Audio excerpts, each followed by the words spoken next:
Joining me now, Texas Senator and Republican presidential candidate Ted Cruz. His book, A Time for Truth, hit stores today. Senator, good to see you. Okay, so let's start with that plan for the U.S. Supreme Court. I know you're unhappy with the decisions, but Alexander Hamilton, the complete independence of the courts is peculiarly essential in a limited Constitution. Now you want to rewrite the Constitution in response to a couple of decisions you don't like? Well, Megan, it's great to be with you. Thank you for having me. And last week's decisions were the latest in a long line and sadly were the nadir of the Supreme Court. It was a majority of the justices on Thursday rewriting Obamacare, disregarding the law, forcing that failed law on millions of Americans, hurting millions of Americans. And then on Friday, the marriage decision was utterly contrary to the Constitution. They're simply making it up. And as Justice Scalia powerfully said in dissent, that decision was an assault on our democracy. It was 5 unelected lawyers setting themselves up, and these are Scalia's words, as the rulers of all 320 million Americans. But in response to a decision that you feel was politically motivated by the justices who are in the majority, you want to make the court more political? It's pure politics, and you know, the framers, when they wrote the Constitution, they believed the check on judicial overreach. The framers wrote about judicial overreach quite a bit. They believed the check would be impeachment. Now, here's the sad reality. Within a few decades, Thomas Jefferson said impeachment had become not even a scarecrow. Even 200 years ago, the Supreme Court wasn't afraid of it. Today, we have a United States Senate. We can't even muster 50 votes to defeat Loretta Lynch, an attorney general who tells us she's not going to follow the law or the Constitution. There's no universe in which there are 67 votes to remove Anthony Kennedy from the Supreme Court. How would an electorate that twice elected Barack Obama create a court that you like better than the one we have now?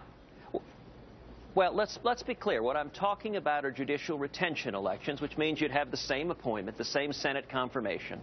But every 8 years, the people would have an up or down vote with the option to remove a justice. What if the people bounced out Scalia and Alito and Thomas, and we had a President Obama in the White House? Well, I can tell you that 20 states have put in place judicial retention elections, and they have worked. The people have used them sparingly.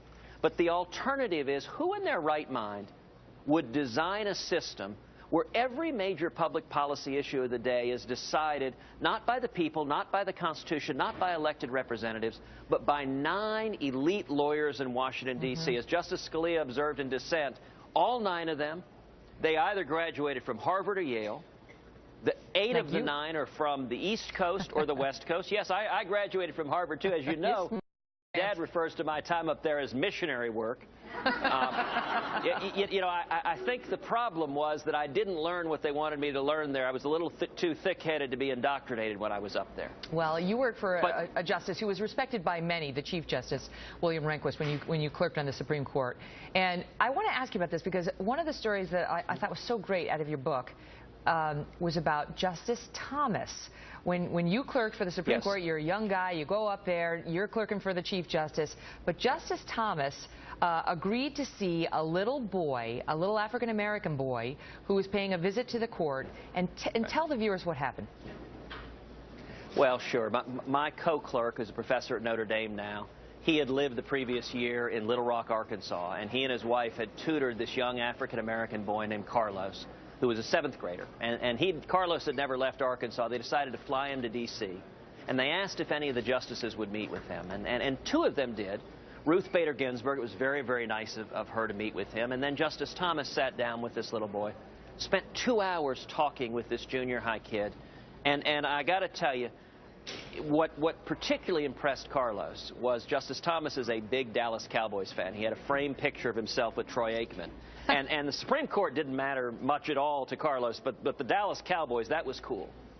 At the end of 2 hours, Justice Thomas walked to his desk, and he had on his desk a Super Bowl ticket encased in lucite that was signed by Emmitt Smith. And he picked it up, he gave it to Carlos, and he said, Carlos, I'll tell you what, I'm going to give you this, but I want you to promise me you're going to get A's in school next year. And Carlos, with his eyes big and bright, nodded and said, absolutely, sir, I will. Wow. And, you know, Justice Thomas had moments like that over and over again. He's a man with an incredible heart. That's amazing. Heart for people. And in my new book, Time for Truth, over and over again, I tell stories about the Supreme Court, what's going on behind closed doors, what's going on at the court. Including the time you watched hardcore pornography with Sandra Day O'Connor, which, I mean, that's reason enough to buy the book, please. So, I mean, that happened. That happened. Senator, thank you so much for being here, and good luck with the book. Well, thank you. And let me say, we are seeing incredible excitement. Oh, I see that. Oh, wow. On cue. In just a couple of months, over 100,000 people have come to tedcruz.org.